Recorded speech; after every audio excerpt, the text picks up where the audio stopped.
Hey everybody, welcome. My name is Sylvia Athey. I am independent prover with Pruvit. And today I'm going to just be talking about building business relationships and how you can apply these tips to your own business and just growth and being able to communicate with other people that you want to do business with. So speaking of communication, that's the first thing that I kind of want to touch on, is that in any relationship, whether it's business or personal, communication is truly the foundation to that.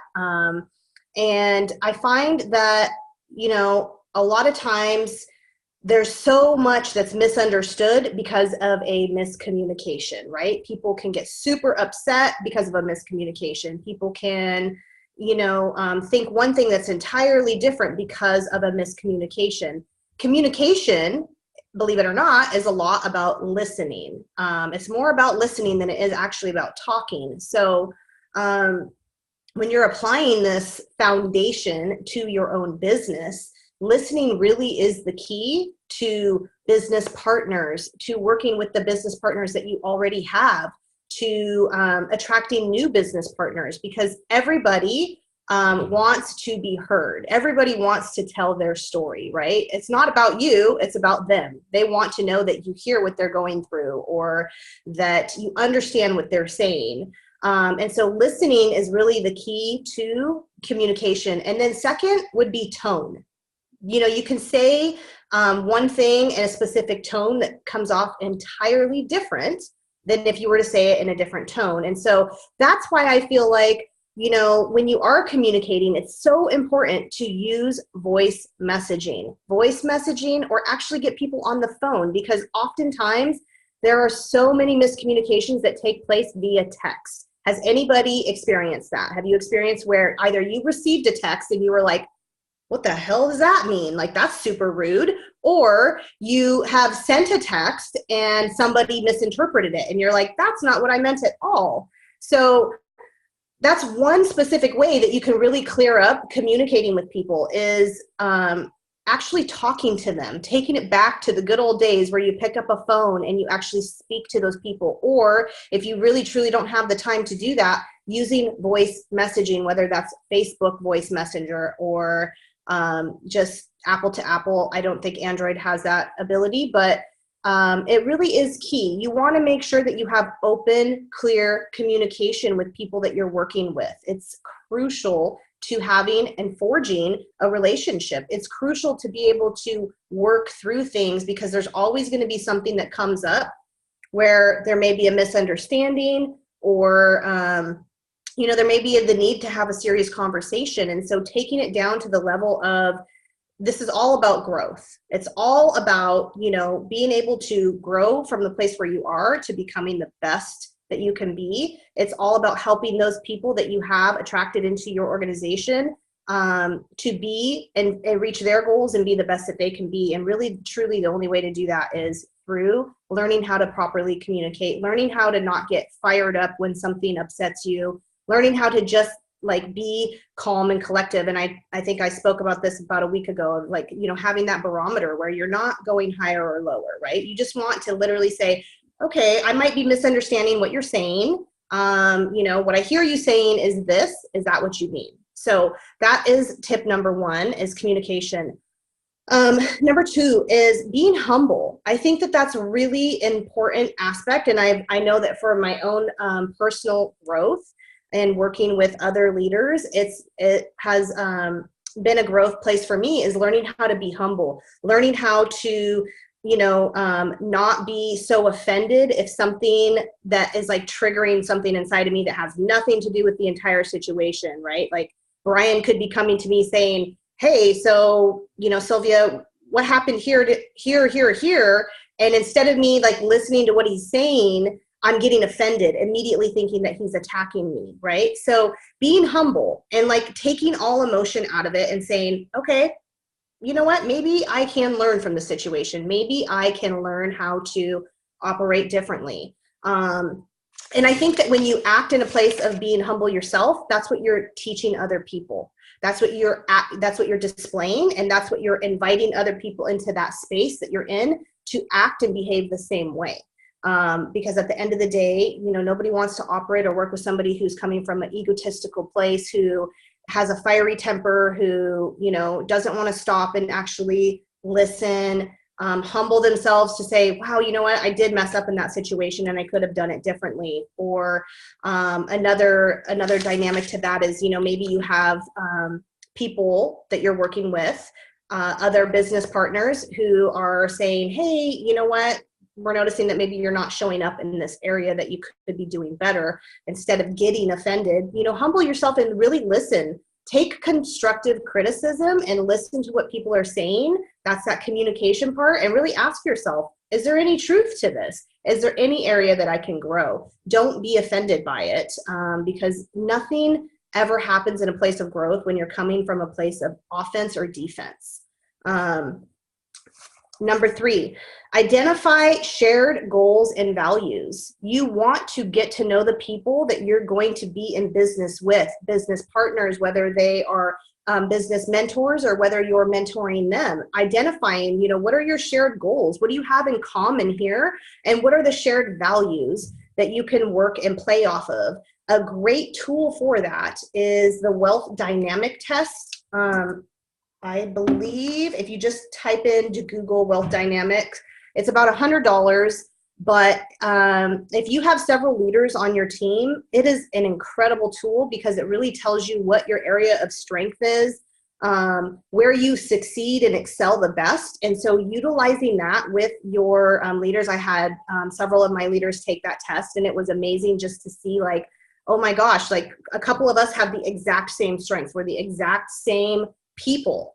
And then others are entirely opposite. Like for me, I don't like to do the meticulous work. I'm more about speaking and, encouraging people, and anything that has to do with Excel or spreadsheet or systems, it scares the crap out of me. I don't like it. And so when you learn about other people, when you learn about their dynamics, about who they are and what their strengths are, you can operate from a whole other thing. Because if Amanda's strength is doing those systems and mine is not, then we can work together, we can partner together, and we can really make the most out of that situation. We can make the most out of business by operating within our own talents and gift sets. So that's wealth dynamics. Just Google it. It's a $100 test. It takes about 15 minutes. Let's see. Developing mutual respect. This is huge. This is massive in building business relationships. You have got to have a level of respect for the people that you work with. And that works both ways. It's a full circle there. You cannot be disrespectful to people. You cannot be somebody who is gossipy and trash talking and, always looking for the bad in somebody. This is one of the things that I feel like from the very get-go that I know that me, myself and Brian really dialed in was I had his back, he had my back, no matter what. Because why? Because I got to know him. I got to know his intentions. I got to know his goals, and he did the same thing for me. And we had tons and tons of communication. And the same thing with my leaders as well, is I got their back no matter what. I know their intentions. I know what type of a person they are. So if somebody comes to me and says, oh, well, so-and-so was trying to do this. No, that's not how they operate. There's clearly a misunderstanding, because I know this person and I know the place from which they operate from. I know the place from which Nick and Kelly Couch operate from because I've gotten to know them. So having that mutual respect is crucial, because nobody wants to have a business partner that they think could or is, turning on them, or who is just taking anything that comes their way and running with it without actually saying no, I actually know that this person doesn't do things like that. Identifying blurred lines, and when to bring in an outside influence. So sometimes we might have business partners who are friends from previous eras in life, and that's not necessary, or even you get to become really good friends with them through this. It's not necessarily the best coaching position for you to be in. when you are trying to build a business with a friend. So oftentimes it's important to be able to identify like, hey, I can see that we're super close and maybe you're not going to take the best coaching advice from me. It might be important for me to bring in Brian James and have him talk to this person and be this person's coach or mentor. Doesn't mean that you still can't do business together, but you need to be able to identify those areas in your business where you might need to bring in a third party and ask them to help you, especially if you're super close. Because when you're super close, sometimes people aren't really interested in necessarily the business and learning and growing. They're like, all right, I'm partnered up with you. Like, this is super awesome. But if there comes a point in time where you have to give a little bit of tough advice or you have to give a little bit of constructive criticism, it could be difficult if, you know, they think, or if you both are in that place of more of a friendship than business partnership. So be able to identify within your own business what that looks like. Do you have people right now that you can identify, hey, you know what, it might be a good idea for me to bring somebody else in, a third party, you know, into the situation for coaching. Make sure that that person, if you do end up bringing somebody in, that they're always within your organization and that you know, obviously, that you can trust them and that they are, you know, a part of your organization. Also, let's see, it's really important to prune, renew, and reshape your network frequently. So what does that mean? Prune, renew, and reshape your network. That means don't hang out with the same people all the time. Don't do business with the same people all the time. You need to be in your organization. You need to be identifying where are those next business leaders? Where are those next people who you should be developing relationships with that are vital to the future of your business, right? Oftentimes it's very easy to just kind of get stuck and hung up on, oh, cool, this is a thing, this is a flow, you know, this person here in business is rocking it and I'm gonna lock arms. But there comes a time and place where you gotta move on. You gotta find, it doesn't mean that you can't forge a new type of you know, business relationship with that person, but it's not going to look the same. So being able to identify, looking at the future of your business and saying, okay, I'm here and I need to go here, and what is going to drive me going here? Is it going to be me still partnering with those same old people, or is it going to be me, you know, looking for those other people who want this, looking for those other people that I can take my wisdom and you know, set of knowledge and apply it to them and help them to become the people that they're supposed to be, help to raise them and build them up. Let's see here. So you want to just be looking for building relationships with people that are critical to your network. Do not hold on to the hope that some people are going to restart their business. Some people are going to get back into the groove.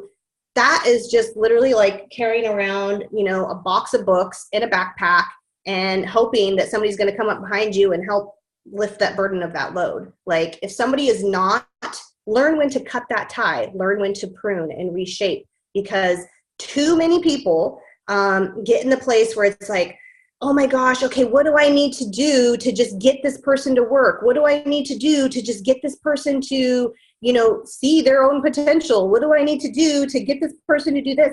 No, you can't do anything. If somebody wants it, they're going to find a way to get it. You can lead by example, but you cannot drag anybody into doing anything. And this is, I feel, very crucial, especially if you've been in business for a while, and it's a tip that you can apply if you just got started. You do not want to drag anybody. If you have people who are not doing anything, quit trying to find ways to motivate and inspire and encourage them to their business, to build up and be business partners with them, and just let them go. Let them be. They're in their own journey. They're walking in their own place that they should be walking to, and this could be, you know, their step 1 instead of your step 25. Does that make sense? So, you know, identify, and being able to identify, like, sometimes you do have to let go. It doesn't mean that you can't be there to plug them into these types of things, but you have to let go of the idea that some people maybe just aren't at the same step that you're at. Okay, so let's see here. So just kind of some bullet points to end this with. Let's see what time we're at here. All right, so you want to encourage honest feedback in both yourself and your business partner. That's really, once again, back to that foundation of communication. Be willing to be honest, be willing to be calm, talking things through, acknowledging, where the best and most growth can take place. You want to give more than you receive.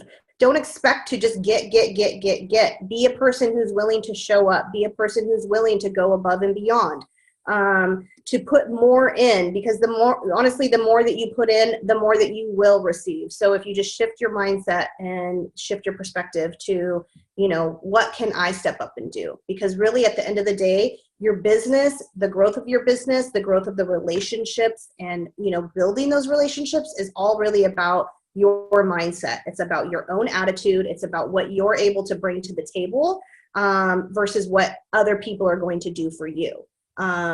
So listen more than you talk. Again, back to communication, really listen to what people are saying, especially when you are talking to people about business. So many times people are like, I just need one more person. I just need to get one promoter. I just need one person who will, go COC, or one person who will get this amount of volume so that I can get here. Back it up, because it's not just about you. People are not just a number. They're not just a box. They're not just a square to fill or a leg to fill.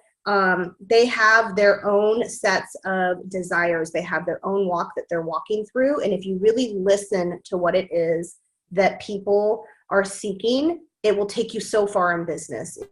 Somebody might really want to run. They might really have that desire to go hard and go fast. And maybe your skill set isn't quite there. You want to listen. You want to take cues so that, hey, you know what?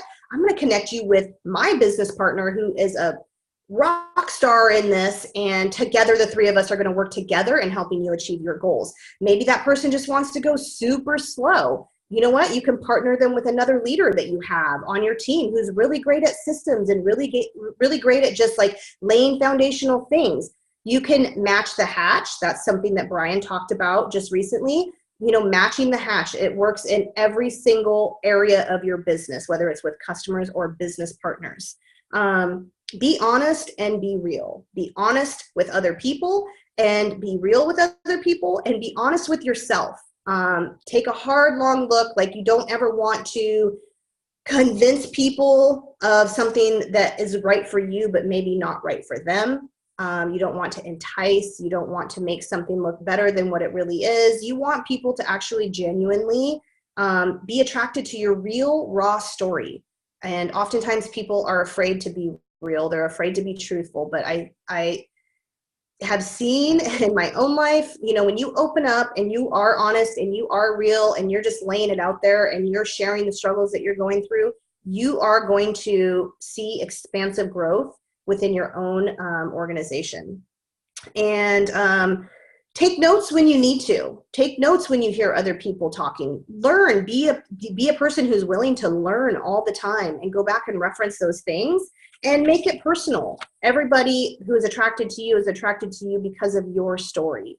They're attracted to you because of something that you have put out there that causes them to believe that they could find that same hope for themselves, or that they could find that same amount of success for themselves. So the more personal you are about your journey and this opportunity and your business and who you are as a person, the more blessings that you're going to have within your own personal business. So with that, I'm going to leave it with that. And I'm going to just encourage you to take the action step of, looking at the people in your organization. Who could you maybe possibly better match somebody with, as far as just a connection. Doesn't mean that you're not going to be a part of their or a part of their growth, but maybe somebody's struggling that you don't necessarily have that skill set. So think about that. Also think about, how you can best serve your own community. What are the areas where your strengths and weaknesses are? What are some of the things, some of the takeaways that you have from this